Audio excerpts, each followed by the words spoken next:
ရွေးတယ်ဘယ်ဘက်ကများကိုပြန်နှိပ်ရအောင်ဘယ်ဘက်ကများကိုပြန်နှိပ်ပါမယ်ဘယ်ဘက်ကများကိုပြန်နှိပ်တယ်ဆိုရင်တော့ရှေ့ဆုံးလေးထိရအောင်နှိပ်ခဲ့ပြီနော်ရှေ့ဆုံးထိရအောင်နှိပ်ခဲ့ပြီဒါဆိုရင် normal တိုင်းလေးပြန်ဖြစ်သွားပြီပေတံလေးပေါ်ထားရအောင် view tab က ruler မှာအမှန်ချစ်ကလေးဝင်ထားနော် view tab က ruler ကိုနှိပ်ပါ view tab ကိုသွားအောင်နော်ဒါ view tab က ruler ကိုအမှန်ချစ်ချစ်ခဲ့ပေးပါအပေါ်မှာ view tab ရှိတယ် view tab မှာ ruler bar ရှိ ruler ဆိုတဲ့နေရာ show group က ruler မှာအမှန်ချစ်ချစ်ခဲ့ show show group ruler မှာအမှန်ချစ်ချစ်ပါမယ် ruler မှာအမှန်ချစ်ချစ် rule က ruler ဟုတ်ပြီအမှန်ချစ်ချစ်နော် home tab ကိုပြန်သွားရအောင် home tab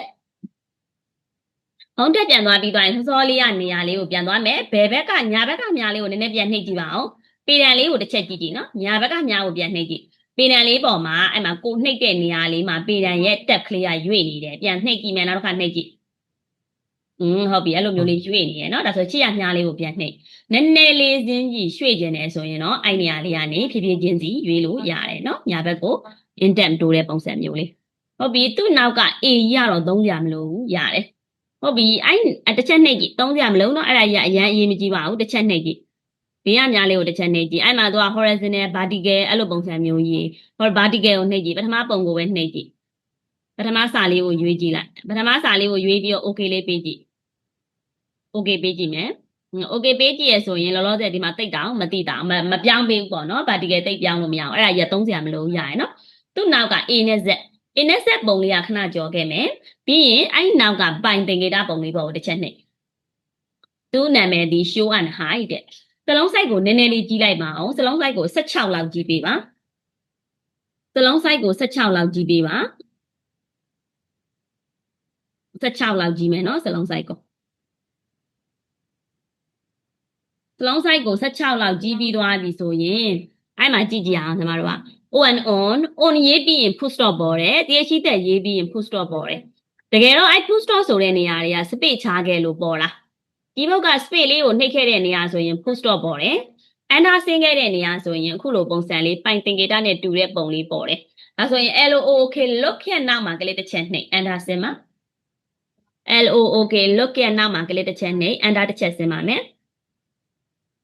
ဟုတ်ပြီ enter ဆင်းပြီးသွားရင်အဲ့မှာ enter ဆင်းလိုက်တယ်ဆိုလို့ရှိရင်ဘာလို့ပေါ်ပါလဲအဲ့ပုံစံသင်္ကေတလေးမပေါ်ဘူးလားပေါ်တယ်နော်ဒါဆိုရင် keyboard ကကျူရဲ့ရှေ့ရ tab ဆိုတဲ့ခလုတ်ကိုနှိပ်ပါကျူရဲ့ရှေ့ရ tab ဟုတ်ပြီ tab နှိပ်ရင်ဘာပေါ်လဲဆိုတော့မြားပေါ်တယ်နောက်တစ်ခါနှိပ်ကြည့်ပါဦး tab ကိုဟုတ်ပြီပြီးရင် keyboard က space bar နှိပ်ကြည့်ပါ space bar ဟုတ်တယ်နောက်ထပ်နှိပ်ကြည့်ပါဦး space bar သတိုက်ကလေးနှိပ်ကြည့်ပါဦးspace bar နှိပ်ရင် full stop နဲ့ပေါ်တယ်ဒါဆိုရင်ကိုကတက်ခုံထားတာလား space နှိပ်ထားတာလား enter နှိပ်ထားတာလားသိကျင်တယ်ဆိုရင်အဲ့ပုံလေးကိုထောက်ပြီးတော့ကြည့်လိုက်ရုံပဲကိုဘာသာကိုစာရေးတယ်ဆိုရင် tab နှခါခုံမိမှန်းလည်းမသိဘူး enter တွေဘယ်နှခါဆင်းမိမှန်းလည်းမသိဘူးအခုလိုဒီပုံလေးကိုထောက်ကြည့်တော့သိတယ်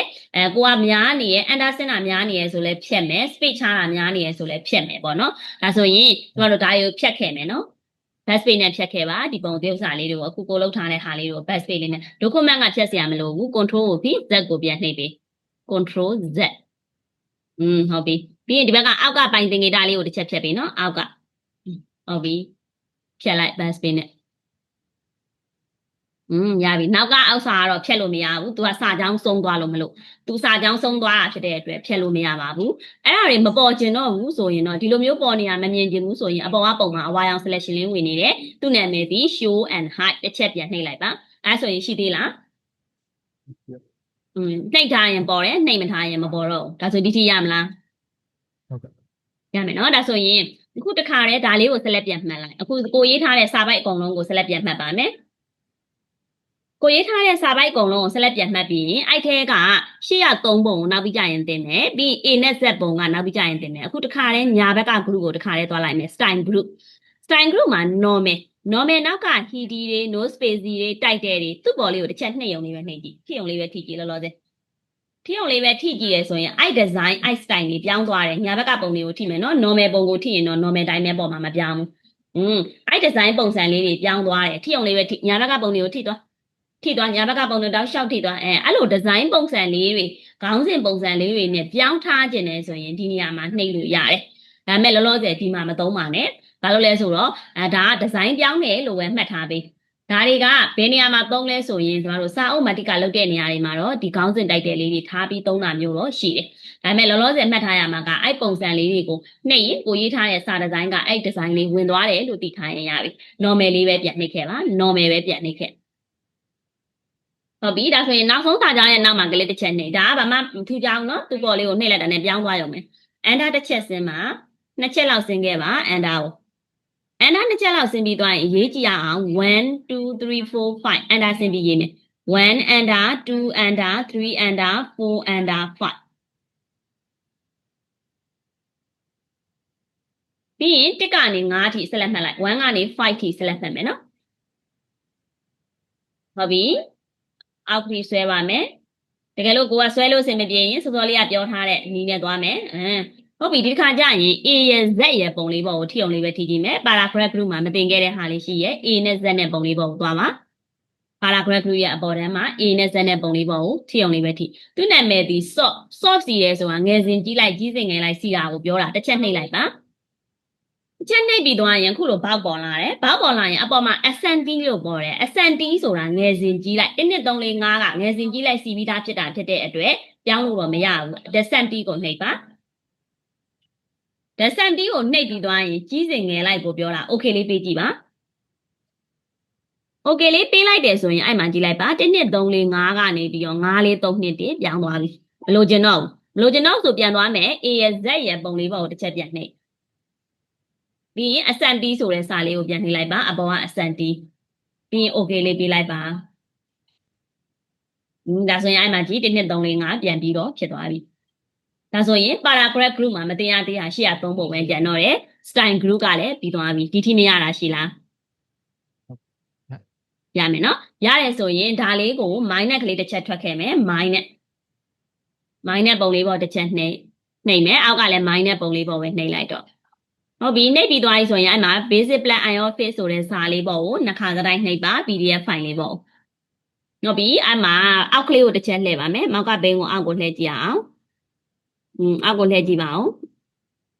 အောက်ကိုလှည့်မယ်အဲ့မှာအဲ့ဥစ္စာတော့ဆရာမမရေးခိုင်းတော့ဘူးเนาะခဏလေးအပေါ်မောက်ကဘိန်းလေးကိုတစ်ချက်ပေါ်လေးသွားအဲ့မှာနော် to make ဆိုတဲ့စာကြီးတွေ့လား to make your document look professional ဆိုတဲ့စာကြီးကိုတော့မပြင်ခိုင်းတော့ဘူးဘယ်ပထမပုံကဘယ်ညီလားအလဲညီလားညာညီလားပထမဆုံးကစာပိုက်ပထမဆုံး to make your document ဆိုတဲ့အပေါ်ဆုံးကစာပိုက်ကဘယ်ညီလားအလဲညီလားညာညီလားအပေါ်ဆုံးကစာပိုက်ဘယ်ဒုတိယကဘယ်ညီဖြစ်မလဲဒုတိယအလဲတတိယကတော့ညာဟုတ်တယ်နောက်ဆုံးတစ်ခုကိုသွားကြည့်အောင်အောက်ကစာမျက်နှာ20နဲ့မှာနောက်ကတစ်ခုကကြတော့ဘာဖြစ်မလဲသူကအကုန်လုံးဘယ်ညာနော်ဘယ်ရောညာရောညီရဟုတ်ပြီနော်ဒါဆိုရင်အခုလုံးမှာကဒီအောက်ကစာလေးရေးမယ်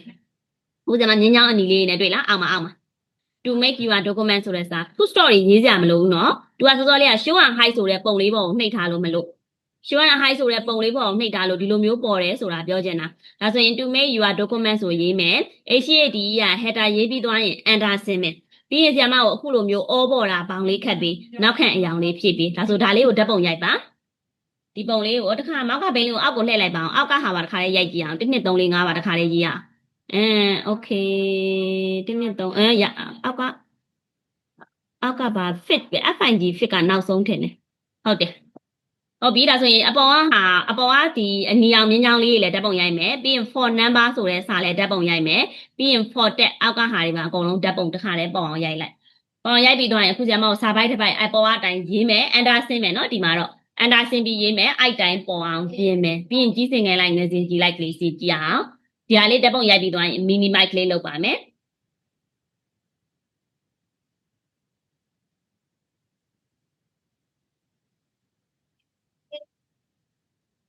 minus ကလေးတစ်ချက်ထွက်မယ်နော်အပေါ်က minus ကလေးပေါ်က minus ကလေး minimize လေးလုပ်မယ်ပြီးရင်အောက်က Microsoft Word file လေးပြန်ဖွင့်မယ် Microsoft Word file လေးဖွင့်ပြီးသွားပြီဆိုရင်ကျမဒီစာတွေအကုန်လုံးကို select all ပေးမယ်အကုန်လုံးကို select မှတ်ချင်ပါတော့မှလဲ all ဆိုတော့ဗာနေမှာလဲ control